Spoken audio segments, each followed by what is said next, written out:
हरे कृष्णा।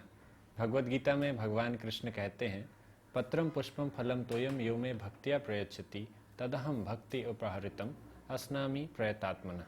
अर्थात भगवान कृष्ण अर्जुन से कहते हैं कि कोई यदि मुझे श्रद्धापूर्वक एक पत्ता, फूल, फल या थोड़ा पानी अगर अर्पित करता है तो मैं उसे तुरंत ही स्वीकार कर लेता हूँ। कहने का भाव यह है कि यदि कोई अहंकार पूर्वक भगवान को बहुत बड़ी बड़ी संपत्ति, धन अर्पित करे तो भी भगवान उसे स्वीकार नहीं करते। कोई कह सकता है कि क्या भगवान इतने से संतुष्ट हो जाएंगे? तो इसके पीछे एक कथा आती है। जब भगवान कृष्ण छोटे थे तो गोकुल में एक दिन एक गरीब फल बेचने वाली फल बेचते हुए आई।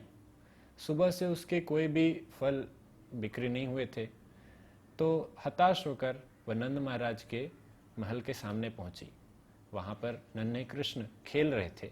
जैसे ही उन्होंने फल वाली से यह पुकार सुनी कि फल ले लो फल, तो भगवान कृष्ण तुरंत ही उसके पास गए और उन्होंने उनसे कहा कि मुझे भी कुछ फल चाहिए। उस फल वाली ने कहा कि बेटा, फल तो मैं तुम्हें दूंगी, पर उसके बदले तुम मुझे क्या दोगे? भगवान कृष्ण ने कहा, मैं इसके बदले आपको क्या दे सकता हूँ? तो उन्होंने कहा कि हमें कुछ भी खरीदने से पहले, कुछ भी अगर हम लेते हैं तो उसके बदले हमें कुछ देना पड़ता है। तो तुम अपनी माता से कुछ धन ले आओ या कुछ वस्तु ले आओ, जैसे चावल। तो भगवान कृष्ण तुरंत वहाँ से उठ कर गए और घर के पास में एक चावल की बोरी रखी हुई थी, तो वहाँ से उन्होंने कुछ दाने चावल उठा लिए। अब भगवान कृष्ण के हाथ तो बड़े छोटे थे, क्योंकि वो काफ़ी छोटी उम्र में थे, तो उनके हाथ काफ़ी छोटे थे और जब वो ठुमकते ठुमकते चलते हुए वहाँ से आए तो बहुत सारे चावल के दाने गिरते भी गए। जब वो फल वाली के पास पहुँचे तो उनके हाथ में कुछ 4-5 दाने ही बचे थे।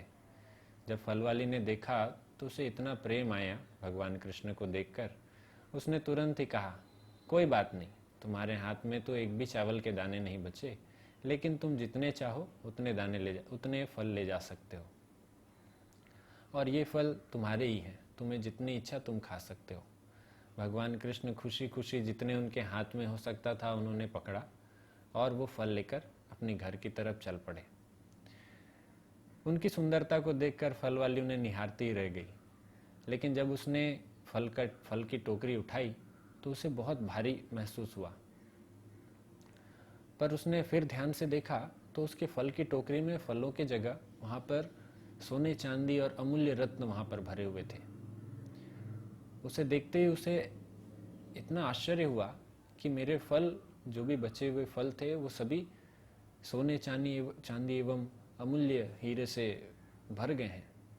तो उसे बहुत ही आश्चर्य हुआ। इस कथा से हमें समझ में आता है कि अगर हम भगवान कृष्ण को श्रद्धा एवं प्रेम पूर्वक जो कुछ भी अर्पित करते हैं तो भगवान उसके लाखों करोड़ों गुना हमें वापस करते हैं। न सिर्फ भौतिक रूप से बल्कि आध्यात्मिक रूप से भी। न सिर्फ वे हमें भौतिक संपत्ति प्रदान करते हैं बल्कि वो हमें आध्यात्मिक रूप से भी ऊपर उठाते हैं। भगवान को वैसे तो कुछ नहीं चाहिए, भगवान सभी ऐश्वर्यों से परिपूर्ण है, लेकिन जो भगवान को देता है वह अपना ही भला करता है।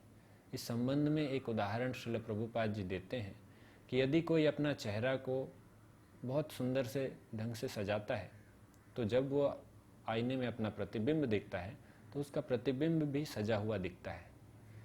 तो श्रील प्रभुपाद इस उदाहरण के द्वारा समझाते हैं कि यदि हम भगवान कृष्ण को कुछ अर्पित करेंगे तो उससे हमारा ही फायदा होगा, हमारा ही लाभ होगा। भगवान इसके अगले श्लोक में कहते हैं अर्जुन से कि जो कुछ भी तुम करते हो अर्जुन, जो कुछ भी तुम खाते हो, जो कुछ भी तुम प्राप्त करते हो, वह सब कुछ मुझे अर्पित करो। भगवान ऐसा इसलिए कहते हैं क्योंकि वो हमारी भलाई चाहते हैं। ऐसा कहा गया है, तन पवित्र सेवा किए, धन पवित्र दिए दान, मन पवित्र हरि भजन से त्रिविध हो कल्याण। अर्थात यदि हम सेवा करते हैं तो हमारा तन पवित्र होता है, यदि हम दान करते हैं तो उससे हमारा धन पवित्र होता है, और यदि हम भगवान का हरि भजन करते हैं तो हमारा मन पवित्र होता है। इस प्रकार से तन, मन और धन तीनों का कल्याण होता है।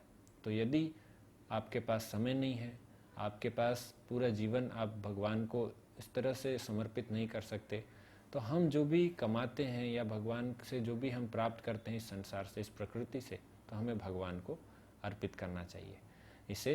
इससे हम स्वयं का ही लाभ करेंगे।